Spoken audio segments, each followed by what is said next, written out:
Hey everybody, we're here at TPI and I want to talk about one of the most important things you can do to improve your game, and that is practice smart. So I want to talk about how to practice right. Now I want you to know there's a big difference between what we call learning and performing. We call it learning versus performance. Let me explain. Anytime you practice, right, you are trying to learn a skill, right? And when you're practicing, you're performing. Let's say you're trying to learn how to putt, right? So let's say you're trying to learn how to control the line or the speed, and you sit there and you're practicing and you're practicing and you're practicing. And when you're practicing, you're performing and you're watching. You're like, how many did I make? Did I get 4 out of 5, or did I get 5 out of 5?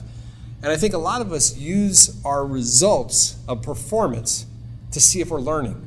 And that's one of the biggest mistakes in motor learning and how humans learn a skill. In other words, just because you perform well in practice does not mean you're learning. There's tons of research to show that a lot of us practice, we think we're getting better, and then we go out and play and we're like, what happened? I thought it was way better, but it wasn't. So there's a difference between learning and performing. Well, so how do I know if I'm not just performing good in practice, but I'm actually learning? It's called a retention test. And this is something that I recommend all my players to do. And the retention test is simple. After you're done practicing, let's say we'll make a goal. Like I'm going to try and work on let's say I'm working on my 5-footers, right? So I do my drill, I'm working on my 5-footers, and make it a contest. Let's say there's 20 putts and you're going to see how many you make, and let's say you made 18 out of 20, and you do this a couple times and you're like, I'm averaging 18 out of 20, which is great, and you think you're getting better. If you want to know if you actually learned something, stop. Wait 2 days.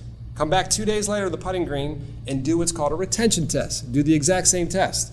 Now when you come back and you do this retention test without practicing, just go through and let's see where you are now. During practice, if you averaged 18 out of 20 on these putts, and you came back and you did your retention test and you averaged 18 out of 20, guess what? Not only did you perform good in practice, you actually learned, and it's with you and it stayed with you.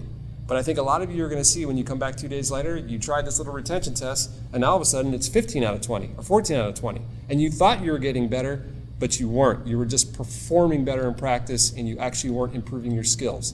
If you want to make your skills get better every year, every month, you keep getting better and better, you got to make sure you're learning and not just performing. Make sure you add retention tests.